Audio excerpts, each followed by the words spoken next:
നമസ്കാരം പ്രിയമുള്ളവരെ. നമ്മൾ ഈ പശ്ചിമേഷ്യയിലെ സംഭവവികാസങ്ങൾ ചർച്ച ചെയ്യുമ്പോൾ നടക്കുന്ന ഏറ്റവും പ്രധാനപ്പെട്ട സംഭവവികാസം എന്തെന്ന് വെച്ചാൽ ഇറാൻ അവരുടെ പ്രോക്സികൾ ഉപയോഗിച്ച് പരമാവധി ഇസ്രായേലിനെ ഉപദ്രവിക്കുവാൻ ശ്രമിക്കുമെന്ന വാർത്തകളും വിശകലനങ്ങളുമാണ് മാധ്യമങ്ങൾ റിപ്പോർട്ട് ചെയ്യുന്നത്. അതായത് ഇറാൻ ഒരു ഡയറക്റ്റ് ഫൈറ്റിന് ശ്രമിക്കില്ല, മറിച്ച് ഇസ്രായേലിനെ പരമാവധി അവരുടെ ഏറ്റവും പ്രമുഖ പ്രോക്സിയായ, കാരണം മറ്റുള്ളവരൊക്കെ ഇപ്പോൾ ദുർബലമായിട്ടുണ്ട്, ഹൂതികൾ മുഖേന ആക്രമിക്കുവാനുള്ള സാധ്യതകൾ വളരെ അധികമാണെന്ന രീതിയിലുള്ള മാധ്യമ വിശകലനങ്ങൾ വരികയാണ്. കാരണം കഴിഞ്ഞ ദിവസം ചെങ്കടലിൽ 750 ടൺ ആയുധങ്ങൾ ഹൂതികളുടേതായി പിടിച്ചെടുത്തു എന്ന വാർത്ത പുറത്തു വരികയാണ്. യമന്റെ ഔദ്യോഗിക ഗവൺമെന്റും സേനയുമാണ് പിടിച്ചെടുത്തത്. ബീറ്റൻ പീരങ്കികൾ ഉൾപ്പെടെ, സ്നൈപ്പറുകൾ ഉൾപ്പെടെ ഹൂതി വിമതർക്കായി ഇറാനിലെത്തിയ ആയുധങ്ങളാണ് പിടിച്ചെടുത്തതെന്ന് യമനിന്റെ ഔദ്യോഗിക ഗവൺമെന്റ് വിശദീകരിക്കുകയാണ്. അതായത് ഹൂതികളെ മുൻനിർത്തി ഇസ്രായേലിനെ മുൾമുനിൽ നിർത്തുന്ന ഒരു യുദ്ധതന്ത്രം ഇറാൻ പ്രായോഗികമാക്കിയേക്കാം എന്ന വലിയ വിലയിരുത്തലാണ് ഇതോടനുബന്ധിച്ച് അന്തർദേശീയ മാധ്യമങ്ങളിലൊക്കെ റിപ്പോർട്ട് ചെയ്യുന്നത്. ഇതിന് ഉപോത്ഫലകമായിട്ടുള്ള മറ്റു ചില കാര്യങ്ങളുമുണ്ട്. കാരണം ഇസ്രായേലിനെ സംബന്ധിച്ച് ഇസ്രായേലിലെ അടുത്ത ദിവസങ്ങളിൽ പാർലമെന്റിൽ ഒരു ബില്ല് വരികയാണ്. അതുമായിട്ട് ബന്ധപ്പെട്ട ചർച്ചകൾ നടക്കുകയാണ്. അതായത് ഇസ്രായേലിലെ യാഥാസ്ഥിതിക ജൂത വിഭാഗത്തെ കൂടി ഇസ്രായേലി സൈന്യത്തിൽ ചേർക്കുന്നതുമായി ബന്ധപ്പെട്ട ബില്ലാണത്. ആ ബില്ല് പാസ്സായാൽ ഇസ്രായേലിലെ തീവ്ര യാഥാസ്ഥിതിക വിഭാഗം ഹറോൾഡി ജൂതന്മാർക്ക് കൂടി ഈ സേനയിൽ അംഗമാകേണ്ടി വരും. ഇപ്പോൾ ഇസ്രായേലിൽ അവർക്ക് ചില ഇളവുകളുണ്ട്. കാരണം അവർ വളരെ യാഥാസ്ഥിതികരാണ്. അവരുടെ വിശ്വാസം അനുസരിച്ച് യുദ്ധം ചെയ്യുക പാപമാണ്. അതുകൊണ്ട് തന്നെ അവർ യുദ്ധം ചെയ്യുന്നില്ല. പക്ഷേ ഇസ്രായേലിലെ വലിയൊരു വിഭാഗം ആളുകൾ ഇവരെ മാത്രം യുദ്ധത്തിൽ നിന്ന് ഒഴിവാക്കി തങ്ങളെയൊക്കെ ഈ ഫലസ്തീനിലും അതുപോലെ ലെബനനിലും ലിബിയയിലും ഒക്കെ കൊല്ലാൻ വിടുമ്പോൾ തങ്ങൾക്ക് മാത്രം ഒരു പ്രത്യേക വിഭാഗത്തിന് മാത്രം ഇളവ് കിട്ടുന്നത് വലിയ പ്രതിഷേധമുണ്ടാക്കുന്നു. അതുകൊണ്ട് തന്നെ അവരെ കൂടി ഈ സേനയിലേക്ക് ചേർക്കുന്നതുമായി ബന്ധപ്പെട്ട ചർച്ചകൾ നടക്കുകയാണ്. അതുമായി ബന്ധപ്പെട്ട ഒരു ബില്ല് ഇസ്രായേലി പാർലമെന്റ് ചർച്ചയ്ക്കെടുക്കുകയാണ്. പ്രധാനപ്പെട്ട കാരണം എന്ന് പറയുന്നത്, ഈ ബില്ല് ചർച്ചയ്ക്ക് വരാനുള്ള ഏറ്റവും പ്രധാനപ്പെട്ട കാരണം ഇസ്രായേൽ വലിയ സൈനിക ക്ഷാമം നേരിടുകയാണ്. പ്രത്യേകിച്ചും ഒരുപാട് ആളുകൾ ദിവസേന ഗസയിൽ കൊല ചെയ്യപ്പെടുന്നുണ്ട്. പരിക്കേറ്റ സൈനികർ മിക്കപ്പോഴും സൈന്യത്തിലേക്ക് തിരിച്ചു വരുന്നില്ല.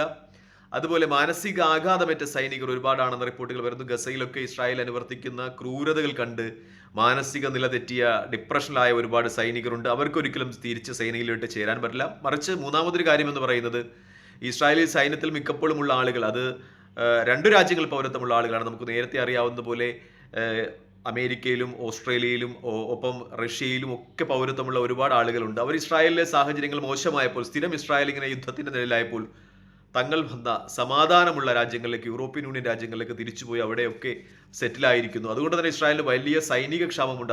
അതുകൊണ്ട് തന്നെ ഈ ഹറോൾഡി ജൂതന്മാരെ കൂടി സൈന്യത്തിൽ ചേർക്കണം എന്ന രീതിയിൽ ഒരു ബില്ല് വരികയാണ്. അത് ഇസ്രായേലിൽ പാർലമെന്റിൽ അവതരിപ്പിക്കുകയാണ്. ആ ബില്ല് പാസ്സാവാനാണ് സാധ്യത. അങ്ങനെയെങ്കിൽ അവർക്ക് കൂടി സൈന്യത്തിൽ ചേരേണ്ടി വരും. അത് ഇസ്രായേൽ വലിയ സൈനിക മുന്നേറ്റമുണ്ടാക്കുമെങ്കിലും ഇസ്രായേലിൽ വലിയ ഒരു പ്രതിഷേധം ഹറോൾഡി ജൂതന്മാരുടെ ഭാഗത്തുനിന്ന് ഉണ്ടാകും എന്ന രീതിയിലുള്ള വാർത്തകൾ പുറത്തു വരികയാണ്. മാത്രമല്ല അവരുടെ പ്രസ്ഥാനമുണ്ട്, പാർട്ടി, ബെഞ്ചമിൻ നെതന്യാഹുവിൻ്റെ ലിക്വിഡ് പാർട്ടിക്ക് കൊടുത്തിരിക്കുന്ന പിന്തുണ പിൻവലിക്കും. അങ്ങനെയാണെങ്കിൽ ബെഞ്ചമിൻ നെതന്യാഹുവിൻ്റെ സർക്കാർ വീഴുവാനുമുള്ള സാധ്യതകളുണ്ട് എന്ന ഒരു വിലയിരുത്തൽ വരികയാണ്. അതോടൊപ്പം തന്നെയാണ് ഇറാൻ തിരിച്ചറിയുന്നത് ഇസ്രായേലിൽ വലിയ ഒരു സൈനിക ക്ഷാമമുണ്ട്. അതുകൊണ്ട് തന്നെ ഈ അവസരത്തിൽ പരമാവധി പ്രഹരം ഇസ്രായേലിന് കൊടുക്കുക എന്ന ഉദ്ദേശത്തോടുകൂടി ഹൂതികളെ ലക്ഷ്യമാക്കി അവർ കൂടുതൽ ആയുധങ്ങൾ എത്തിക്കുന്നു, ഹൂതികൾക്ക് കൂടുതൽ ആയുധങ്ങൾ എത്തിക്കുന്നു. അങ്ങനെയാണ് 750 ടൺ ആയുധങ്ങൾ ഇന്നലെ പിടിച്ചെടുത്തുള്ള വാർത്തകൾ പുറത്തു വരുന്നത് എന്ന മാധ്യമ ചർച്ചയും വിശകലനങ്ങളും ഒക്കെ നടക്കുകയാണ്. ഇസ്രായേലിനെ സംബന്ധിച്ച് അവർക്ക് മാക്കവ ടാങ്കുകളൊക്കെ നഷ്ടമാകുന്നു ദിവസവും ഫലസ്തീനിൽ എന്ന വാർത്ത കൂടി പുറത്തു വരികയാണ്. അതായത് പിന്നെ വരുന്ന ഏറ്റവും പ്രധാനപ്പെട്ട വാർത്ത, ഐലാത്ത് തുറമുഖം ഇസ്രായേലിൻ്റേത് അത് അടച്ചിടുന്നു, വലിയ നഷ്ടം വരുന്നു ഐലാത്ത് തുറമുഖത്തിന് നിരന്തരമായ ഹൂതികളുടെ ആക്രമണം കൊണ്ട് എന്നൊരു വാർത്ത കൂടി ഇപ്പോൾ മാധ്യമങ്ങൾ ചർച്ചയാണ്. കോടിക്കണക്കിനുള്ള നികുതി ബാധ്യതയാണ് ഐലാത്ത് തുറമുഖത്തിനുണ്ടായിരിക്കുന്നത്. നിരന്തരമുള്ള ഹൂതികളുടെ ആക്രമണം അത് വലിയ നാശനഷ്ടത്തിലേക്ക് ഇസ്രായേലിനെ നയിച്ചിട്ടുണ്ട്. ദ മാർക്കർ പത്രമാണ് ഇതുമായി ബന്ധപ്പെട്ട ഓൺലൈൻ, അതായത് മാർട്ടർ എന്ന ഇൻഡസ്ട്രിയൽ പോർട്ടലിലാണ് ഇതുമായി ബന്ധപ്പെട്ട വാർത്തകളൊക്കെ സംപ്രേഷണം ചെയ്യുന്നത്. എയ്ലാത്ത് തുറമുഖം അടയ്ക്കുന്നു, തുറമുഖത്തിന്റെ ബാങ്ക് അക്കൗണ്ടുകൾ അത് മരവിച്ചിരിക്കുന്നു. അങ്ങനെ വലിയൊരു പ്രതിസന്ധി ഇസ്രായേലിനെ സംബന്ധിച്ചുണ്ടായിരിക്കുന്നു. കാരണം ഹൂതികളെ സംബന്ധിച്ച് അവർ വളരെ ലക്ഷ്യബോധത്തോടുകൂടിയാണ് ആക്രമിക്കുന്നത്. നമ്മുടെ നാട്ടിലെ ചില ഓൺലൈൻ പത്രങ്ങളൊക്കെ യമനികളെ കാടന്മാരും ഈ ഗോത്രവർഗ്ഗക്കാരും എന്നുമൊക്കെ പറയുമെങ്കിലും ഇസ്രായേലിന്റെ മർമ്മം പറഞ്ഞുകൊണ്ടുള്ള പ്രഹരമാണ് മിക്കപ്പോഴും ഹൂതികൾ കൊടുക്കുന്നത് എന്നത് വലിയ യാഥാർത്ഥ്യമാണ്. പ്രത്യേകിച്ചും 3 കേന്ദ്രങ്ങൾ ലക്ഷ്യമായിട്ടാണ് ഹൂതികൾ എപ്പോഴും ആക്രമിക്കുന്നത്. ഒന്ന് ബെൻഗുരിയൻ എയർപോർട്ട്, ഐലാത്ത് തുറമുഖം, നാഗയിൽ സൈനിക താവളം. ഈ 3 സ്ഥലങ്ങളാണ് ഇസ്രായേലിനെ സംബന്ധിച്ച് അവരുടെ നട്ടല്, അവരുടെ ഏറ്റവും പ്രധാനപ്പെട്ട നിലനിൽപ്പിലുള്ള കാര്യമെന്നറിയാം. അതു ലക്ഷ്യമാക്കിയുള്ള ആക്രമണങ്ങൾ ഹൂതികൾ നടത്തുന്നു. ഇപ്പോൾ അവരുടെ ലക്ഷ്യസ്ഥാനം ഐലാത്ത് തുറമുഖം ഇസ്രായേൽ അടച്ചിരിക്കുന്നു. വലിയ നികുതി ഭാരം വന്നിരിക്കുന്നു. ഇസ്രായേലിന്റെ സാമ്പത്തിക വ്യവസ്ഥയുടെ നട്ടെല്ലുലയ്ക്കുന്ന തീരുമാനമാണിതെന്ന രീതിയിലൊക്കെ വാർത്തകൾ പുറത്തു വരികയാണ്. എന്തായാലും ഹൂതികൾ അവരുടെ ആക്രമണ ലക്ഷ്യം അത് വളരെ യാഥാർത്ഥ്യബോധത്തോടുകൂടി അവർ നയിക്കുന്നു എന്ന ഒരു വാർത്തയാണ് മാധ്യമങ്ങൾ ചർച്ച ചെയ്യുന്നത്. പ്രത്യേകിച്ചും ചെങ്കടൽ വഴിയുള്ള ഇസ്രായേലിലേക്ക് വരുന്ന കപ്പലുകളെയാണ് ഹൂതികൾ ആക്രമിക്കുന്നത്. അത് ഇസ്രായേലിനെ സംബന്ധിച്ച് വലിയ സാമ്പത്തിക ബാധ്യതയാണ് ഉണ്ടാക്കുന്നത്. പ്രത്യേകിച്ചും ഇസ്രായേലിലോട്ട് വരുന്ന ചരക്കുകൾ, അതുപോലെ ആഹാര പദാർത്ഥങ്ങൾ, ഫാക്ടറികളിലേക്ക് വേണ്ട അസംസ്കൃത സാധനങ്ങളൊക്കെയും ഈ ചെങ്കടൽ വഴിയാണ് വരുന്നത്. ഇത് ഹൂതികൾ ഉപരോധിക്കുന്നത് വഴി ഇസ്രായേലിന് വലിയ നാശനഷ്ടമുണ്ടാകുന്നു. ആഹാര സാധനങ്ങൾ മറ്റുള്ള മാർഗങ്ങളിലൂടെ എത്തിക്കേണ്ടി വരുന്നു. അത് നിത്യോപയോഗ സാധനങ്ങളുടെ വില വർദ്ധിക്കുന്നു. ഫാക്ടറികളിൽ അസംസ്കൃത സാധനങ്ങൾ ലഭ്യമാകാതെ വരുന്നു. ഹൂതികളുടെ ഈ സമരമാർഗം, ഈ ചെങ്കടൽ ഉപരോധിച്ചുകൊണ്ടുള്ള സമരമാർഗം ഇസ്രായേലിനെ സംബന്ധിച്ച് വലിയ നാശനഷ്ടങ്ങൾ അല്ലെങ്കിൽ സാമ്പത്തിക സ്രോതസ്സിന്റെ വലിയ ഇടിവ് തന്നെയാണ് ഉണ്ടാക്കുന്നതെന്ന വലിയ വിലയിരുത്തലുകൾ മാധ്യമങ്ങൾ നടത്തുന്നുണ്ട് എന്നാണ് ഏറ്റവും പ്രധാനപ്പെട്ട കാര്യം. പ്രത്യേകിച്ചും ഇസ്രായേലിനെ തന്ത്രപ്രധാനമായ 3 കേന്ദ്രങ്ങൾ ലക്ഷ്യം വെച്ചിട്ടുള്ള ഹൂതികളുടെ ആക്രമണം, ബെൻഗുരിയൻ എയർപോർട്ട്, ഐലാത്ത്, നാഗിൽ, ഇത് നിരന്തരം സുൽഫീക്കർ 2 മിസൈലുകളാൽ ഹൂതികൾ ആക്രമിക്കുകയാണ്.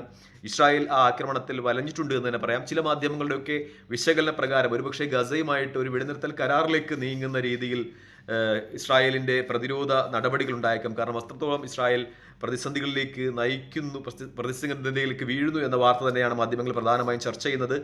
നേരത്തെ പറഞ്ഞതുപോലെ ഹൂതികൾ ഹമാസിന്റെ ഭാഗത്തു നിന്നോ അല്ലെങ്കിൽ ഹിസ്ബുള്ളയുടെ ഭാഗത്തു നിന്നോ ഉണ്ടാകുന്ന രീതിയിലല്ല, ഇസ്രായേലിന്റെ സാമ്പത്തിക സ്രോതസ്സുകളെയാണ് ലക്ഷ്യം വെക്കുന്നത്. പ്രത്യേകിച്ചും ചെങ്കടൽ വഴി വരുന്ന കപ്പലുകളെ, തുറമുഖങ്ങളെ, എയർപോർട്ടുകളെ, അങ്ങനെ പ്രധാനപ്പെട്ട കേന്ദ്രങ്ങളെ ലക്ഷ്യമാക്കുന്നത് കൊണ്ട് തന്നെ ഹൂതികൾക്ക് മുന്നിൽ ഇസ്രായേലിന് വലിയ പ്രതിരോധം തീർക്കേണ്ടി വരുന്നു എന്ന വലിയ വാർത്ത തന്നെ മാധ്യമങ്ങൾ ചർച്ചയാണ്. എന്തായാലും ഇസ്രായേലി പാർലമെന്റിൽ ബില്ല് പാസ്സാകുന്നതോടുകൂടി ഇസ്രായേലിൽ ഒരു ആഭ്യന്തര പ്രശ്നം ഉടലെടുത്തേക്കാമെന്ന രീതിയിലും വാർത്തകൾ വരികയാണ്. അതായത് ഈ ഹരോഡി ജൂതന്മാരെ സൈന്യത്തിൽ ചേർക്കുന്നതുമായി ബന്ധപ്പെട്ട ബില്ല്. കാരണം അവർ ഇതിനെ എതിർക്കുന്നുണ്ട്. അവരുടെ പ്രസ്ഥാനം, അവരുടെ രാഷ്ട്രീയ പ്രസ്ഥാനം ഈ ബില്ലിനെ എതിർക്കുന്നുണ്ട്. ഈ ബില്ല് പാസ്സാകുകയാണെങ്കിൽ ബെഞ്ചമിൻ നെതന്യാഹുവിനുള്ള പിന്തുണ പിൻവലിക്കുമെന്ന് പറയുന്നു. നെതന്യാഹു സർക്കാർ വീഴുവാനുള്ള സാധ്യതകൾ ചർച്ച ചെയ്യുന്നു. എന്തായാലും ഇപ്പോൾ മാധ്യമങ്ങൾ ചർച്ച ചെയ്യുന്ന ഏറ്റവും പ്രധാനപ്പെട്ട വാർത്തകളിൽ ഒന്ന്, ഇറാൻ ഈ അവസരം മുതലാക്കി അവരുടെ പ്രോക്സികളെ കൊണ്ട് ഇസ്രായേലിനെ പ്രതിരോധത്തിലാക്കുന്ന ഒരു നടപടികളിലേക്ക് പോയേക്കാം. അതിൽ ഏറ്റവും പ്രധാനപ്പെട്ട ഒരു ഘടകമായി എടുത്ത് ചർച്ച ചെയ്യുന്ന കാര്യം, നേരത്തെ സൂചിപ്പിച്ചതുപോലെ ചെങ്കടലുണ്ടായ 750 ടൺ ആയുധങ്ങൾ പിടിച്ചതുമായി ബന്ധപ്പെട്ട യമന്റെ ഔദ്യോഗിക സൈന്യം ഹൂതികൾക്ക് ഇറാൻ സപ്ലൈ ചെയ്ത ആയുധങ്ങൾ പിടിച്ചതുമായി ബന്ധപ്പെട്ട വാർത്തകൾ ക്രോഡീകരിച്ചുകൊണ്ടാണ് മാധ്യമങ്ങൾ ഇത്തരം ഒരു ചർച്ചയിലേക്ക് നീങ്ങുന്നത് എന്ന വലിയ യാഥാർത്ഥ്യമാണ്. തൽക്കാലം ഈ വീഡിയോ ഇവിടെ വാങ്ങിയാണ്. മറ്റൊരു വീഡിയോ കാണുന്നവരെ പ്രാർത്ഥനയിൽപ്പെടുക. വീഡിയോ ഇഷ്ടപ്പെടുന്നുണ്ട് ലൈക്ക് ചെയ്യുക, ഷെയർ ചെയ്യുക, കമന്റ് ചെയ്യുക. മറ്റൊരു വീഡിയോ കാണുന്നവരെ ജയ് ഹിന്ദ്.